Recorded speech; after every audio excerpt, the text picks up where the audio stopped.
Assalamualaikum warahmatullahi wabarakatuh. Salam sehat bagi seluruh calon perawat di Indonesia. Pada kesempatan kali ini kita akan membahas mengenai konsep dasar cairan dan elektrolit tubuh.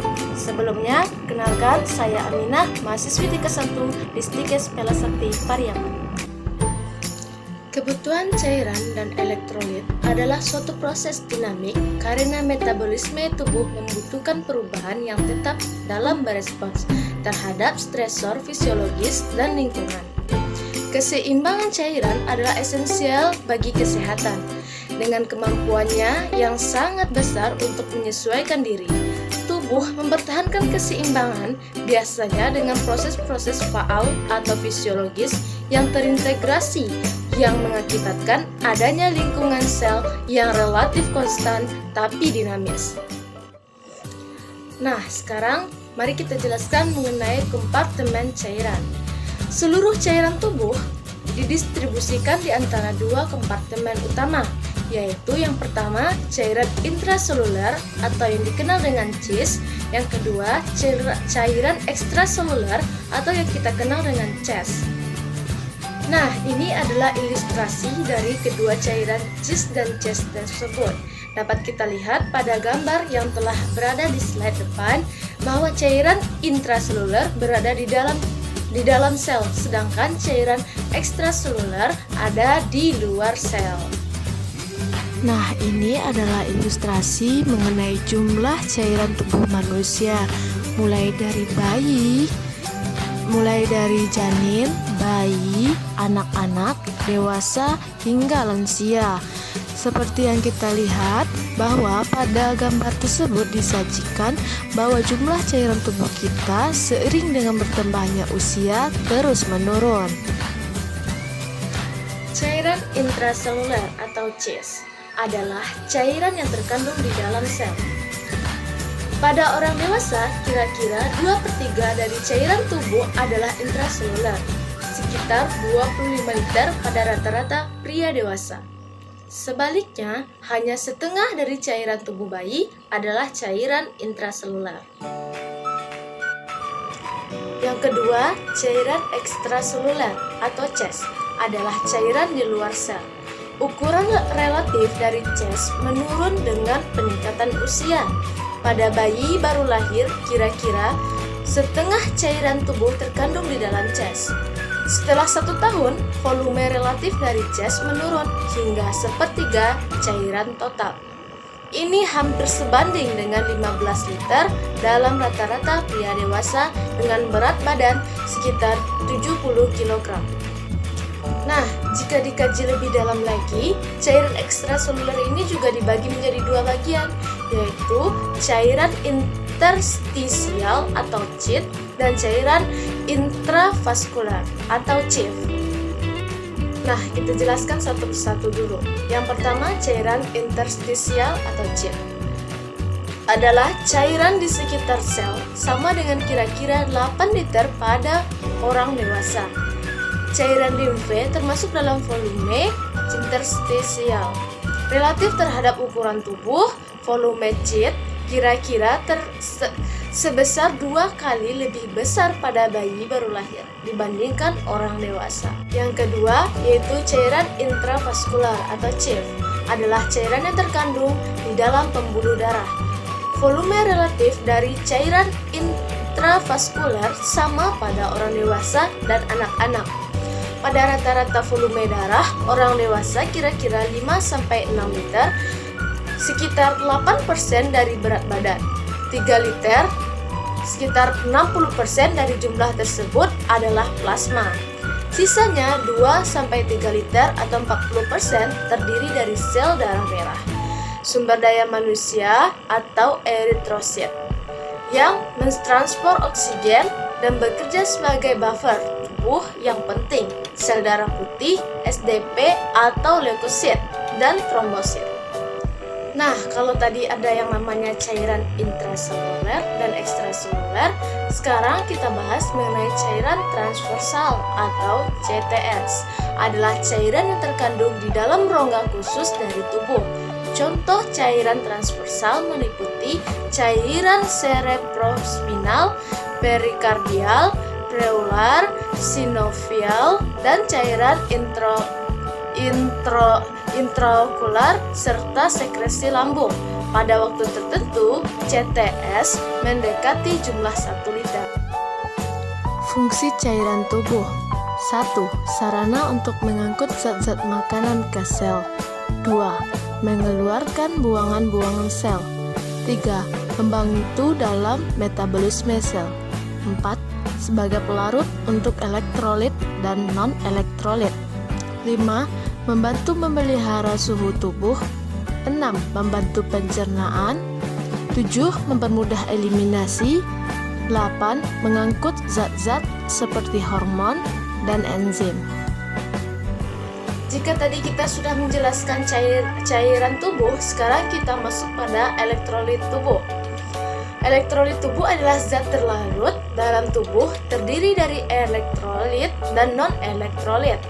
Elektrolit sendiri merupakan unsur atau senyawa yang jika berada dalam larutan menghasilkan partikel-partikel yang bermuatan listrik atau ion. Sedangkan non-elektrolit adalah zat terlarut yang tidak bermuatan listrik. Contohnya seperti protein, urea, glukosa, O2, CO2, dan lain-lain. Elektrolit yang bermuatan positif disebut kation yang terdiri dari Na, K, Ca, dan magnesium. Yang bermuatan negatif disebut dengan anion yang terdiri dari klorida, HCO3, HPO4, dan SO4. Nah, yang ada pada slide kali ini yaitu proses pergerakan cairan tubuh. Proses pergerakan cairan tubuh ini ada 2 macam juga, seperti transfer aktif dan transfer pasif. Nah, pada transfer aktif, prosesnya tidak memerlukan ATP atau energi, sedangkan pada transfer aktif pasif memerlukan ATP atau energi. Contohnya seperti difusi dan osmosis. Difusi adalah proses di mana partikel yang terdapat dalam cairan bergerak dari konsentrasi tinggi ke konsentrasi rendah sampai terjadi keseimbangan. Nah, dapat kita lihat pada ilustrasi gambar. Pada gambar tersebut terdapat yang titik-titik merah itu kita namakan pada partikel yang memiliki konsentrasi tinggi. Nah, dapat kita lihat pada layar, setelah didifusikan, maka partikel-partikel yang warna merah ini atau yang kita sebut dengan konsentrasi tinggi akan menyesuaikan diri dengan konsentrasi rendah sehingga terjadi keseimbangan. Sedangkan osmosis sendiri adalah kebalikan dari difusi. Osmosis adalah bergeraknya molekul atau zat terlarut melalui membran semi permeabel dari larutan berkadar lebih rendah menuju larutan berkadar lebih tinggi sehingga kadarnya sama. Dapat kita lihat juga pada ilustrasi gambar yang telah saya tampilkan. Di sana dapat kita lihat yang berada di bagian kanan yang ada satu lingkaran merah itu merupakan cairan dari konsentrasi lemah akan bergerak pada cairan yang berkonsentrasi tinggi sehingga hasilnya pada konsentrasi lemah akan berkurang jumlahnya setelah dilakukan osmosis. Nah, ini adalah jumlah kadar air yang harus kita minum setiap harinya sesuai dengan berat badan. Ini bukan ala-ala saja ya. Ini adalah data ini saya ambil dari Kementerian Kesehatan Republik Indonesia. Jadi ini sudah dilegalkan oleh pemerintah sesuai dengan penelitian yang telah ada. Jadi ini mungkin tidak perlu dijelaskan, teman-teman bisa lihat sendiri pada slide. Nah, dari slide tadi kita tahu kenapa pemerintah menargetkan masyarakat untuk meminum air sekian banyak perharinya sesuai dengan berat badan. Karena jika terjadi kekurangan cairan, maka akan menimbulkan seperti pusing, tenggorokan kering dan bau, susah BAB, lemas, sakit pinggang, dan gangguan jantung. Nah, untuk menghindari hal-hal tersebut, pemerintah sudah menargetkan minum air sesuai kebutuhan kita sehari-hari. Gangguan pemenuhan kebutuhan cairan. defisit cairan atau kekurangan cairan. Yang pertama yang akan kita bahas dahulu yaitu dehidrasi. Tanda-tanda dari dehidrasi ini yaitu haus dan menurunnya jumlah urin. Biasanya penanganan untuk dehidrasi sendiri adalah dengan pemberian larutan elektrolit hipotonik.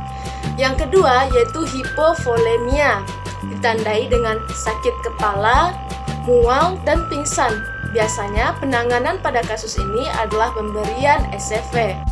Nah, kalau tadi ada yang namanya kekurangan cairan, sekarang ada juga yang namanya dengan hipervolume atau kelebihan cairan. Keadaan hipervolume dapat menyebabkan pitting endema, merupakan endema yang berada pada darah perifer atau akan mencekung setelah ditekan pada daerah yang bengkak. Non-pitting endema tidak menunjukkan tanda kelebihan cairan ekstersel, tetapi sering karena infeksi dan trauma yang menyebabkan penggumpalan membengkunya cairan pada pembuluh jaringan. Selanjutnya, rumus mencari tetes infus. Rumus mencari tetes infus seperti yang terlihat pada slide, jumlah cairan yang dibutuhkan kali faktor tetes per waktu dalam jam kali 60.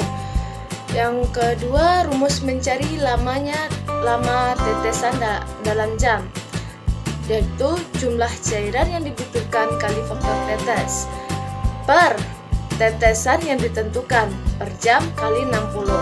Rumus mencari volume yaitu jam kali tetesan yang dibutuhkan kali 60 menit per faktor tetes. Sebelumnya faktor tetes ini sudah ditentukan, seperti kalau faktor tetes makro yaitu 20 tetes per menit, sedangkan pada faktor tetes mikro terdapat 60 tetes per menit. Nah, itulah tadi pembahasan kita mengenai konsep dasar cairan dan elektrolit tubuh. Dari materi-materi tadi, semoga bermanfaat dan mohon maaf apabila ada salah kata. Saya akhiri, billahi taufiq wal hidayah. Wassalamualaikum warahmatullahi